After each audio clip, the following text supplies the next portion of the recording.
Hello, sixth grade. You should have in front of you your multiplying fractions notes. The great news about multiplying fractions is Miss Madera would argue that this is probably the best operation when it comes to fractions. And by operations, remember, I'm talking about adding, subtracting, multiplying, or dividing. Multiplying, in my opinion, is the cheesiest. You don't need to find a common denominator. You do not need to keep, change, flip. It is pretty much straightforward. And I'll explain that how in just a moment. Make sure your name's at the top. Number one, the first step really to multiplying fractions. To multiply two fractions, first multiply the numerators, then multiply the denominators. Gentle reminder, numerators are on the top, denominators are on the bottom. And at times they will ask you to simplify your answer. If that is the case, that means they want your fraction in simplest form. So you need to use the GCF, the greatest common factor, or any common factors that you can divide both the numerator and the denominator by. Again, you do not need common denominators. You guys have been so accustomed to find the common denominator in order to correctly add or subtract fractions. In this case, you do not need to do that at all. You just multiply straight across. Let's look at this first one. So find each product. 4 over 1, 1/4. This is a factor. That's what you call a number that you are multiplying by another number. So that means 5/6 is also a factor. These two pieces. So your numerators, you just multiply across. 1 times 5 is 5. And your denominators, you just multiply across. 4 times 6 is 24. This is my product. That is the answer to a multiplication problem. So now, going back up, simplify your answer using GCF. Well, 5's factors are only 1 and 5. This number's prime. There's a couple other factors that 24 has, but they don't share any other common ones, so this is in simplest form. You're good. You don't have to simplify that further, because you don't have to. There's nothing I can divide both 5 and 24 by. They do not share a common factor. Jumping over to this problem. 2/3, this is a factor, times 3/4, this is also a factor. Getting you familiar with the vocabulary words when they ask for factors. Those are two numbers you multiply together, and eventually that will give me my answer, which is the product. So again, you take the numerators and you just multiply across. 2 times 3 is 6, and the denominator straight across. 3 times 4 is 12. There's my product, but the good news is I can divide both 6 and 12 by a common factor. Their greatest common factor is 6. So 6 divided by 6 gives me 1. And remember, whatever I do to the top, I gotta do the same to the bottom, no matter what. That's how it becomes equivalent. That's how you correctly simplify. If I divided 6 on top, I'm gonna divide 6 on the bottom. 12 divided by 6 is 2, because 1/2 is equivalent to 6/12. So these are both correct answers. This one's more mathematically accurate because if they asked in simplest form, this is the answer they're looking for. All right, scooting on. Number 6, it is possible to simplify before you multiply. If the numerators or denominators have a common factor, you can simplify before you multiply. Find each product, and it wants us to simplify before you multiply. So you guys might be familiar with the butterfly method going across. 4 can go into 12 3 times, so I can divide both of these by by 4. 12 divided by 4 is 3. 4 divided by 4 now gives me 1. And then 5 and 10 have a common factor of 5. 5 divided by 5 is 1. 10 divided by 5 is 2. So now I've simplified using the butterfly method. So now I have 1 over 1 times 2 over 3. Following my steps, 1 times 2 is 2.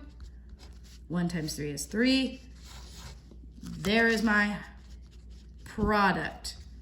If I had multiplied originally, which would have been 4 times 10, which is, I'm gonna use a different color. 4 times 10 is 40. 5 times 12 is 60. You would have wound up with this product. However, this fraction in its most simplest form is 2/3 or 2/3. This is in simplest form. And it saves you work later, because if you had 40/60, you would have had to go, well, I can divide both of these by 10. Well, I can divide both of those by 2, and then 3, and then blah, blah, blah, and you would have had to keep going and going and going until, basically guessing and checking until you get to this. But if you do the butterfly method and simplify it before you multiply, you save yourself some work later. Jumping over to this one. So I have 6/9. I'm gonna actually just simplify this fraction. This was the butterfly method that I did on this problem. This one, I'm just gonna simplify the fractions before I multiply. This method, Miss Madera is more comfortable with. So 6 and 9 can be divided both by 3. 6 divided by 3 is 2. 9 divided by 3 is 3. And now I'm gonna see if I can simplify this other fraction. 6 and 15 have a common factor of 3. I can divide both of these by 3. 6 divided by 3 is 2. 15 divided by 3 is 5. That's as simple as I can go. And now I just multiply across. 2 times 2 is 4. 3 times 5 is 15. That would be my product in simplest form. Whereas if I just multiplied across, 6 times 6 is 36. 9 times 15 is 135. Yikes. Do you want to have to simplify this problem? No. I recommend simplifying before you multiply, especially if they're asking you to. Get it out of the way early so that way it saves you a headache later. All right, moving on. Remember that any whole number has a denominator of 1, no matter what. Even if I don't see a denominator, I'm going to put the word as well, doesn't mean it's not there. So that's the same as if I were to say 9 is the same as 9/1. This is the same. Any whole number has a denominator of 1. When multiplying mixed numbers, you have to change them into improper fractions first. So that might mean you have to get mad. And I'll remind you what that is in a moment. So let's take a look. This first one, oop, I have a whole number. Is this ready to be multiplied yet? I gotta change this. So I have 6/14 times, well, that's not a fraction. I need to change it. So any whole number is that number over 1. Okay, now I'm in fraction form. 6 times 7 is, I'm gonna put that there so you see. 6 times 7 is 42. 14 times 1 is 14. 14 goes into 42 3 times evenly. That is my product. Because this is an improper fraction. I can show you over here. I put 42 in the house. How many times does 14 go into 4? 0. How many times is 14? Well, I'm just guessing and checking. 4, 5, 6. It goes in, 14 times 3 is 42. Oops, subtract. And that's how I get my answer. Jumping to the last problem. Oh, I got some mixed numbers. So I'm gonna have to get MAD. Remember, MAD stands for multiply, and then add the numerator, and then the denominator stays the same. It stays the same, no matter what. So let's look at this first one. 4 times 3 is 12, plus 1 is 13, and the denominator stays the same. See how my denominator was 3? Just plug it back in down there. All right, let's try the next one. 2 times 9 is 18.